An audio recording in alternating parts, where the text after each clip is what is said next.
Excelentíssimo Sr. Almirante-Chefe de Estado-Maior da Armada, quero agradecer-lhe a gentileza que teve de estar aqui presente nesta minha comunicação.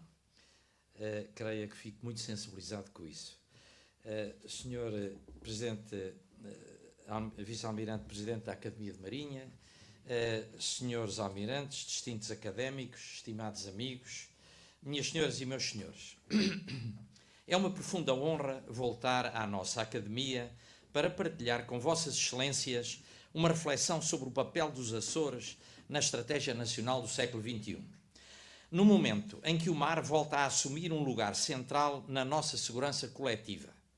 No caso do Atlântico Norte, podemos dizer que será o futuro campo de batalha marítimo onde devemos focar a nossa atenção estratégica. Vivemos numa época em que o mar deixou de ser apenas o espaço físico por onde circulavam navios, mercadorias e pessoas. Hoje, o mar é também o meio por onde, em tempo real e de forma invisível, fluem dados, informação, decisões que sustentam praticamente todas as dimensões da vida moderna, da economia às finanças, da defesa à diplomacia, dos serviços públicos ao cotidiano dos cidadãos. Sob a superfície, os fundos marinhos tornaram-se um novo campo de batalha silencioso, onde as infraestruturas críticas submarinas, os cabos, os sensores, as estações de amarração e as redes de vigilância são simultaneamente a nossa maior força e uma vulnerabilidade estrutural. A este quadro soma-se com crescente impacto uma dimensão de competição estratégica que já não é apenas sobre o que se passa no mar, mas também sobre o que existe no mar. E isto é totalmente diferente daquilo que era a nossa estratégia e a estratégia da expansão. O que nos interessava era o que se passava no mar e não o que existia sobre aquilo que existia no mar, como é hoje. Refiro-me aos recursos minerais dos fundos marinhos, que incluem os existentes na zona de extensão da plataforma continental portuguesa e podem conter matérias-primas críticas e estratégicas com utilidade civil e militar. A pressão global por recursos, impulsionada pela transição energética, pela digitalização, pela indústria de defesa, pela autonomia tecnológica e sempre pela ambição estratégica, está a projetar-se para o oceano profundo. E onde existem recursos, surgem interesses, competição, tentativas de influência e, em cenários degradados, desencadeiam-se riscos de ação encoberta ou até de coação, como estamos a ver na Groenlândia.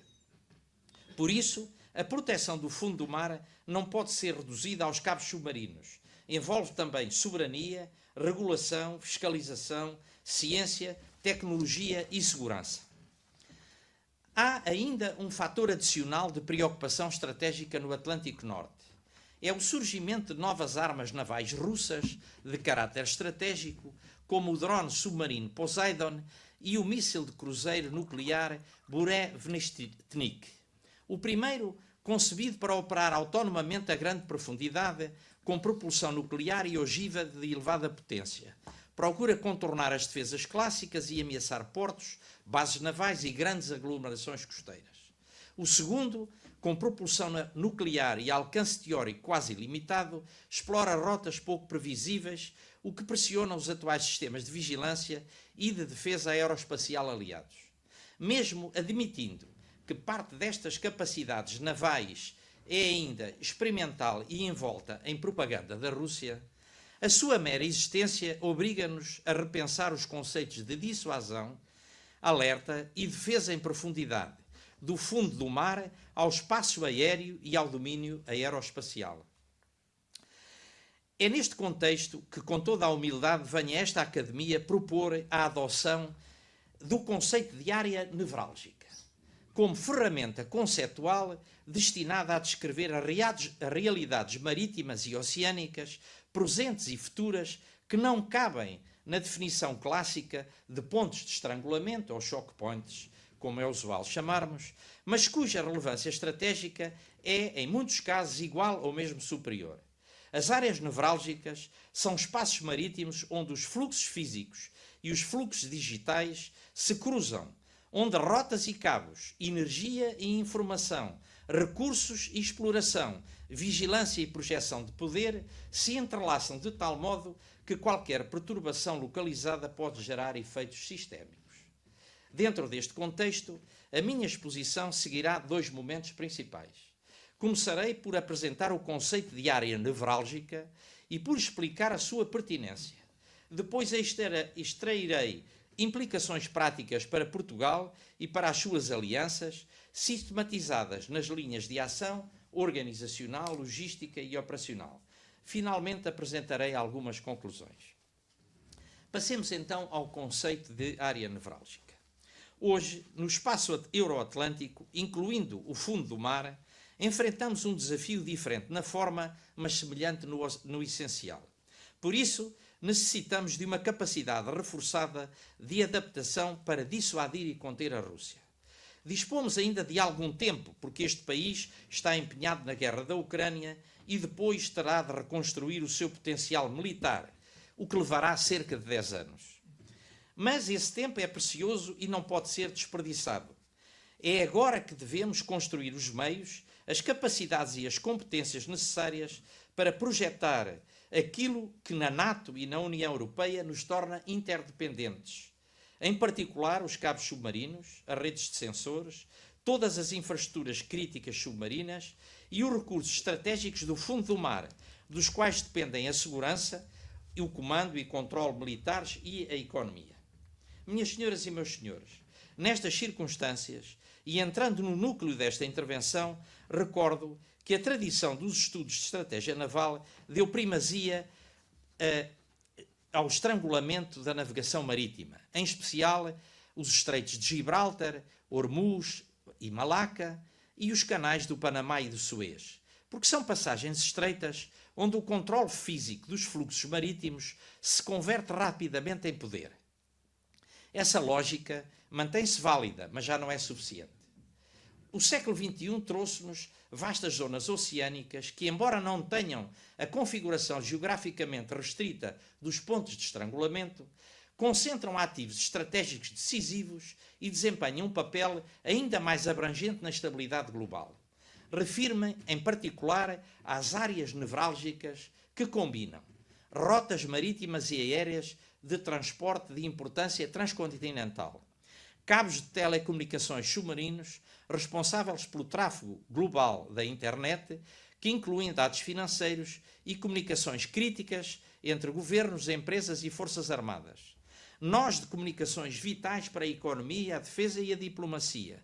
Infraestruturas de vigilância, monitorização e defesa com elevado valor operacional para alianças e redes de segurança.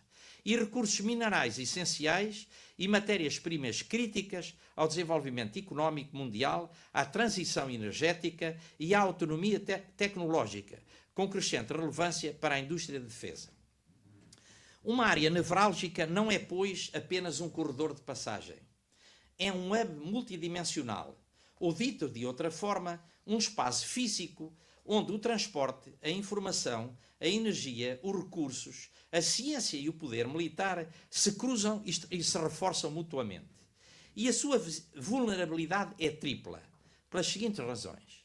Do ponto de vista físico, porque é sujeita a sabotagens, ataques diretos, interferências com cabos e sensores de fundo ou ação clandestina contra infraestruturas e plataformas.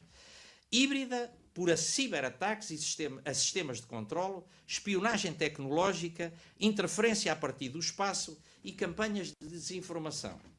Geoeconómica e jurídico-política por pressões externas sobre regimes de licenciamento, tentativas de captura tecnológica, lawfare, que é o uso estratégico de instrumentos jurídicos, e disputas sobre acesso a dados, amostras de fundo, rotas e, em última instância, sobre a própria capacidade de exercer soberania efetiva no mar profundo.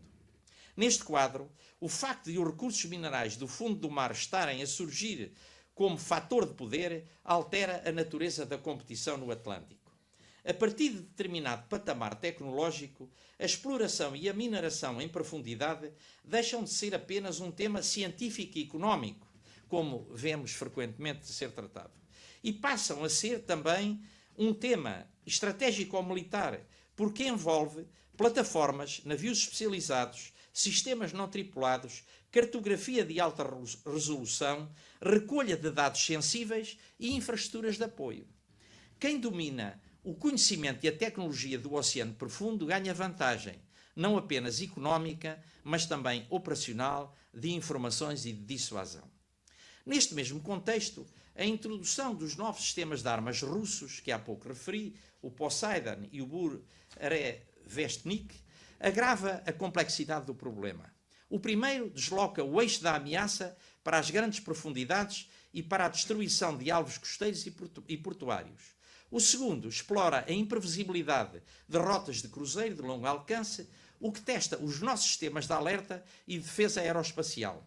Assim, as áreas nevrálgicas deixam de ser apenas espaços onde se cruzam rotas e cabos e onde existem recursos minerais para se tornarem também corredores potenciais de passagem e aproximação de vetores estratégicos que exigem uma defesa em profundidade que integra o fundo do mar, a coluna d'água, o espaço aéreo e o domínio espacial. Quero a este propósito dizer que a nossa Marinha, com grande visão, há vários anos que tem uma atitude muito proativa neste campo, fazendo vigilância aos navios russos que passam aqui na nossa área e, sobretudo, a um deles que é muito conhecido e que é o mais capaz, que é o Yantar, que tem drones submarinos capazes de monitorizar os cabos submarinos.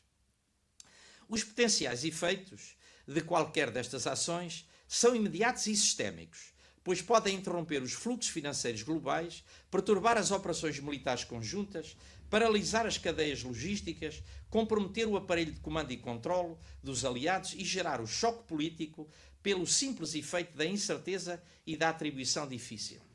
Por isso, sustento que toda a área nevrálgica é um verdadeiro centro de gravidade para aqueles que dela dependem, e que os Açores são um desses centros de gravidade de Portugal, da NATO e da União Europeia no Atlântico Norte. A sua proteção exige do país e dos seus aliados uma presença militar credível e sustentável. E daqui eu acho notável a aquisição das 3 novas fragatas, que vão ter um papel relevantíssimo no futuro neste contexto. Capacidades, e espero que também se compre um submarino ou 2 para complementar aquilo que nós precisamos nos Açores. Capacidades de vigilância de longo alcance, incluindo no fundo do mar e no espaço aéreo de aproximação a rotas estratégicas. Coordenação multinacional permanente que envolva os Estados, as alianças e os operadores privados de infraestruturas críticas submarinas também.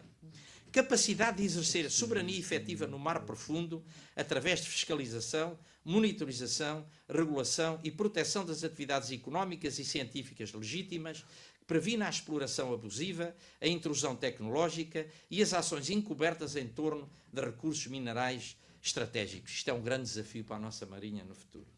Proponho, assim, que o conceito de área nevrálgica seja integrado como categoria autónoma na estratégia naval portuguesa e aliada, distinta dos pontos de estrangulamento aos choke points.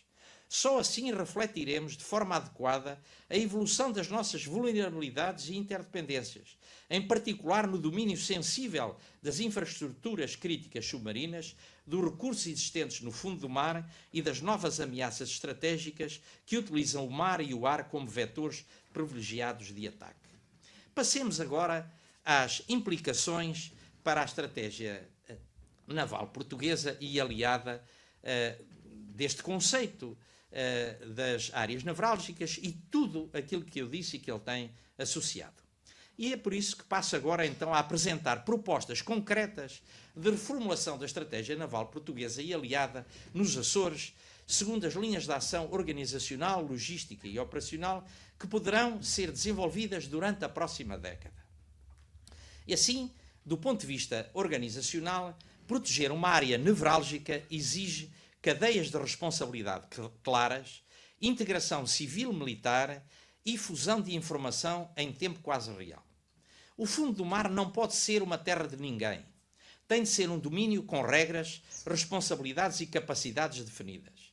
A nível organizacional, para efeitos de governação e comando, parece-me necessário, em primeiro lugar, estabelecer uma força aliada dedicada à proteção de infraestruturas marítimas e de fundo do mar, potencialmente designada Seabed and Critical Infrastructure Protection Force.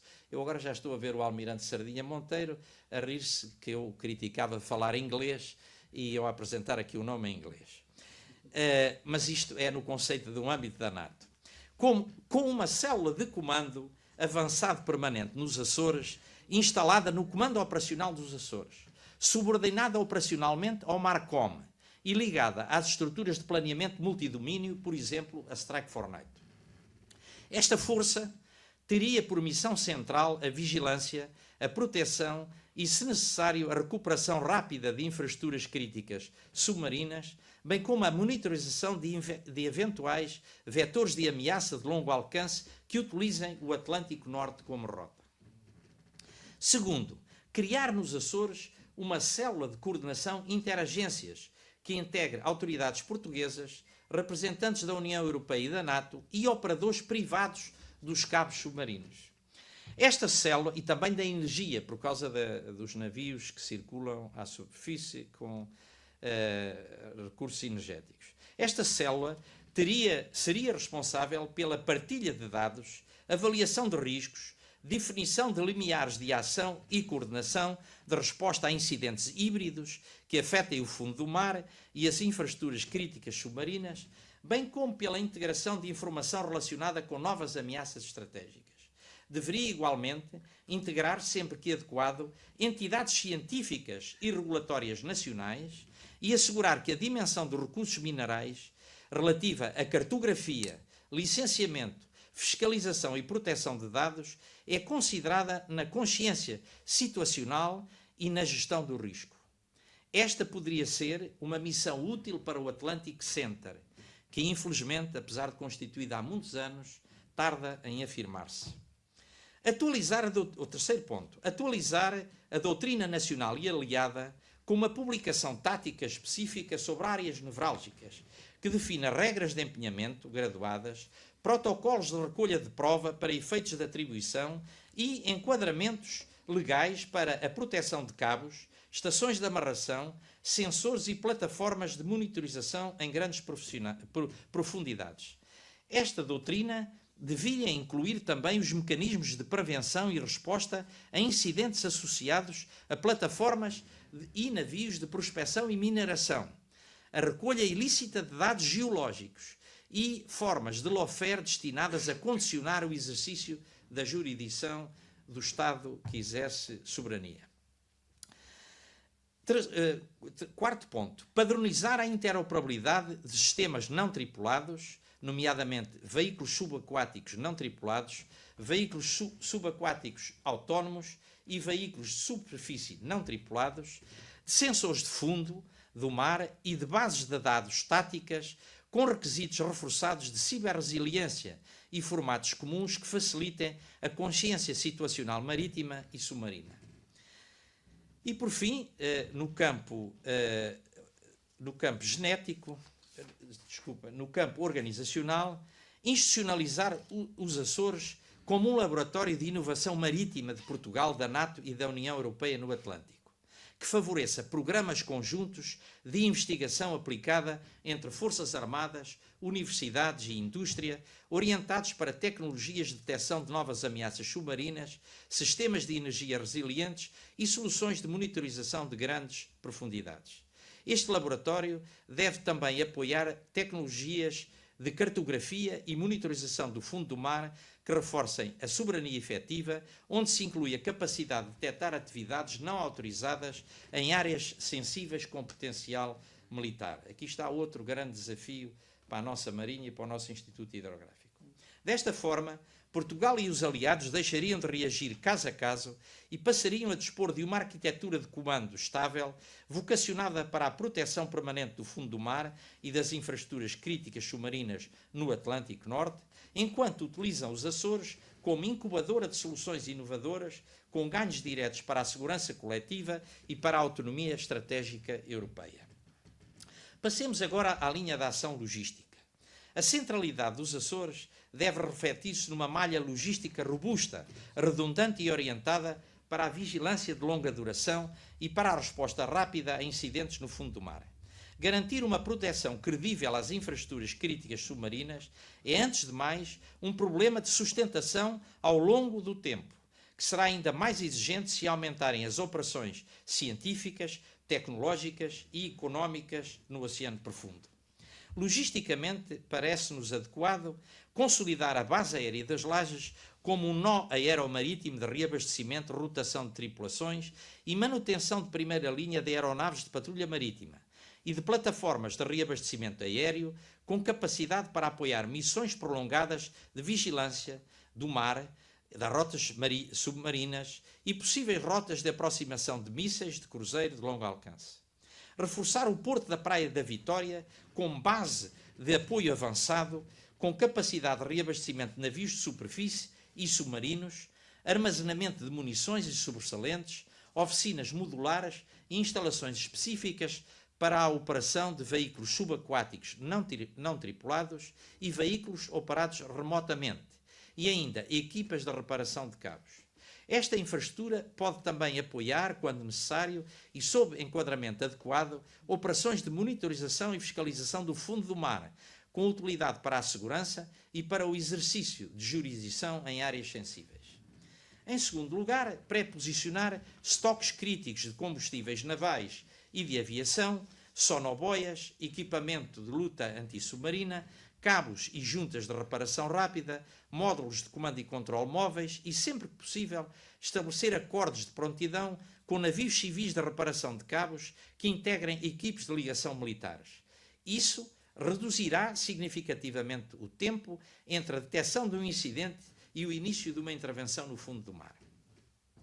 Em seguida, aumentar a resiliência das infraestruturas através de micro-redes de energia, rotas de dados redundantes, com outros cabos e satélite militar, e sistemas de gestão de inventário com rastreabilidade que assegurem a continuidade do comando e controlo durante pelo menos 72 horas em cenário degradado, mesmo que os cabos críticos sejam afetados. Vejam o que sucedeu agora quando veio este temporal e como ficaram as comunicações do Ciresp. Imaginem o que poderá acontecer no mar e as consequências à escala global que isso poderá ter. Planear em modo de dupla utilização, combinando meios militares com capacidade civil controlada de transporte marítimo e aéreo, de forma a garantir, em caso de crise, a capacidade rápida de ampliação de meios e de pessoal para operações de proteção e reparação de infraestruturas críticas submarinas. A mesma lógica deve prever prontidão para apoiar a resposta a incidentes com recurso a plataformas científicas ou tecnológicas no mar profundo, incluindo tentativas de intrusão ou sabotagem associadas à prospecção e exploração ilícita de recursos minerais. Assim, a logística deixará de ser apenas apoio à presença aeronaval nos Açores e passará a ser parte integrante da própria estratégia de proteção do fundo do mar e das infraestruturas críticas submarinas, bem como da sustentação de operações de vigilância e dissuasão perante novas armas estratégicas e perante o potencial aumento de competição em torno de recursos minerais em profundidade. Passemos agora à linha de ação operacional. A prioridade operacional é manter uma consciência situacional de alta fidelidade da coluna d'água e do fundo do mar, de forma a proteger infraestruturas e rotas e a dispor de planos de resposta eficazes face a ameaças híbridas e estratégicas. Essa consciência situacional deve incluir também a detecção e caracterização de atividades anómalas associadas à prospecção, recolha de dados e presença persistente em zonas sensíveis do fundo do mar.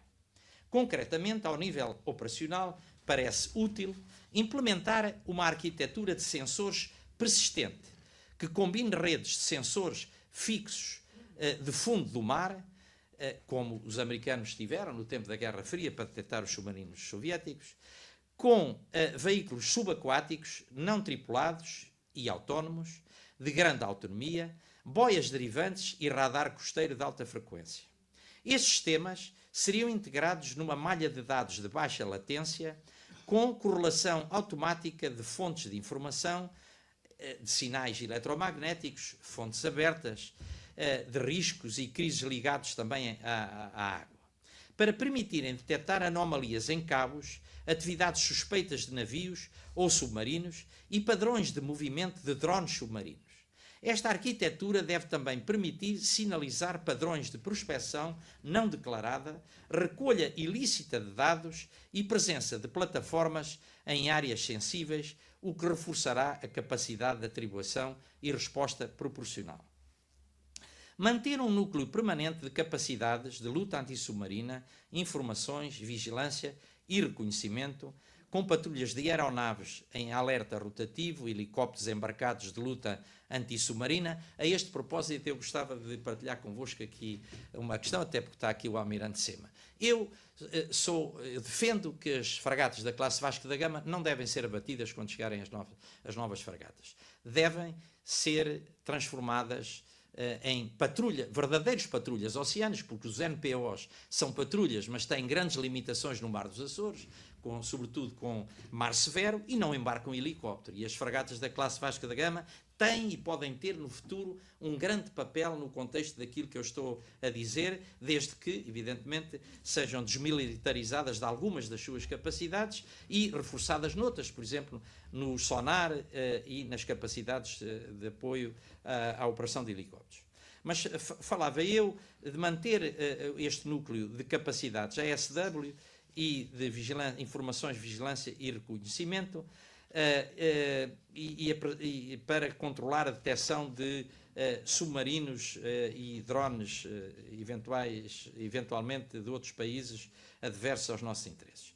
Essas forças seriam coordenadas com equipes de inativação de engenhos explosivos e de mergulhadores para proteção de portos, estações de amarração, de cabos e plataformas de monitorização, de forma a garantir que qualquer intervenção hostil no fundo do mar enfrenta risco elevado de detecção. Em seguida, preparar planos de contingência detalhados para sabotagem de cabos e outras infraestruturas críticas submarinas, intrusão cibernética em sistemas de controle industrial, interferência nos sistemas globais de navegação por satélite, utilização de drones de superfície e formas de lawfare. Estes planos devem antecipar mecanismos de recolha de prova, procedimentos de atribuição e respostas proporcionais, combinando instrumentos militares, diplomáticos, jurídicos e económicos. Devem igualmente considerar cenários relacionados com recursos minerais, nomeadamente disputas artificiais, incidentes em plataformas, intimidação tecnológica, tentativas de captura de dados ou ações encobertas destinadas a condicionar licenças e decisões soberanas. Em seguida, também precisamos, do ponto de vista operacional, de operar com comando e controle de multidomínio federado, marítimo, aéreo, ciberespacial, com regras de partilha de informação que acelerem a decisão tática e estratégica para garantir que dados provenientes do fundo do mar e do espaço aéreo são rapidamente convertidos em consciência situacional, marítima e em opções de ação. Para além disso, também sugiro que se crie um ciclo de exercícios dedicados a estas novas ameaças. O nome que proponho é Azor Shield, focado em guerra antissubmarina e de fundo do mar, proteção e reparação de infraestruturas críticas sob tensão ou crise e operações de busca e salvamento e ajuda humanitária em mar grosso no Atlântico Norte. Poderão pensar que esta questão do exercício Azor Shield será de algum atrevimento intelectual. Mas eu lembro-me que quando, há muitos anos, se começou a pensar transformar em Troia naquilo que é lá hoje um grande centro de experimentação e de inovação da Marinha e agora da NATO, também existiram algumas interrogações sobre a execuibilidade e a necessidade e até a capacidade de Portugal levar por diante um projeto daquela natureza, que é hoje um orgulho nacional, bem como também o Centro Geometoc, que é o único centro de excelência que temos em Portugal da NATO, e que também começou assim de uma iniciativa pequena no Instituto Hidrográfico. Bom, dizia eu que estes exercícios deveriam envolver operadores de cabos e representantes do setor financeiro para simular impactos sistémicos e testar a resiliência global do sistema, incluindo cenários de uso ou ameaça de uso de novas armas estratégicas.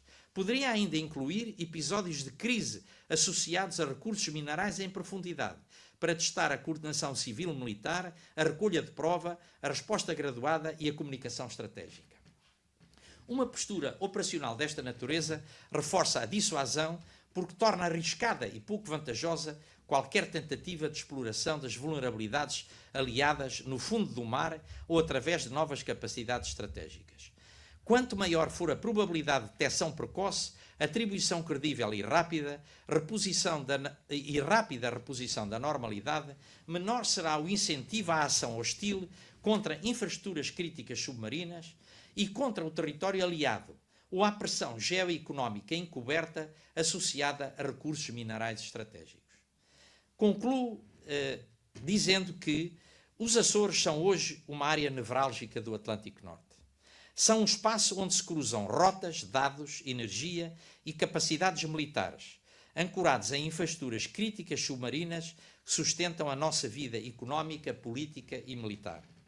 A integridade deste espaço condiciona diretamente a liberdade de ação dos aliados no Atlântico Norte e, em larga medida, a previsibilidade e estabilidade da ordem internacional.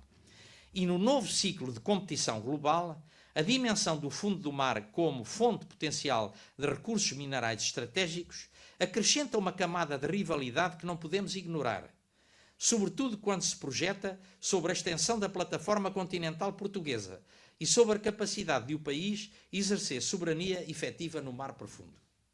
Impõe-se, por isso, uma mudança deliberada na estratégia naval portuguesa, da NATO e da União Europeia no Atlântico Norte, antecipando os desafios que a Rússia poderá colocar após a guerra da Ucrânia e a evolução das suas capacidades estratégicas, incluindo os sistemas de arma navais como o Poseidon e o Burev-Venestic. Essa mudança tem de ser multidomínio, articulando mar, ar, ciberespaço e espaço exterior, e tem de se estruturar em torno de 3 pilares: uma governação clara, uma logística resiliente e um emprego operacional inteligente, em plena complementaridade com o esforço que já hoje é desenvolvido pela NATO no Báltico e no Alto Norte. Mas deve também reconhecer que no século XXI, proteger o fundo do mar é proteger simultaneamente infraestruturas, soberania, ciência, tecnologia e, de forma crescente, recursos estratégicos.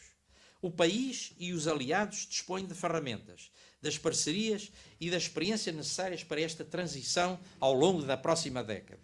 O que falta é decidir e implementar, com determinação, o conjunto de medidas aqui identificadas ao longo de linhas de ação organizacional, logística e operacional, acompanhadas por métricas de sucesso que convertam intenção em capacidade e capacidade em efeitos concretos. Essas métricas devem ser harmonizadas com as já hoje utilizadas pela NATO no Báltico e no Alto Norte, de forma a permitir a comparação, aprendizagem mútua e ajustamentos sucessivos. Deste modo, poder-se-á passar da retórica a uma discussão verdadeiramente credível no Atlântico Norte. Porque, repito, quanto maior for a probabilidade de detecção precoce, atribuição inequívoca e reparação rápida de qualquer ataque ou sabotagem contra infraestruturas críticas submarinas, ou da ameaça de emprego de novas armas estratégicas no Atlântico, menor será o incentivo à ação hostil.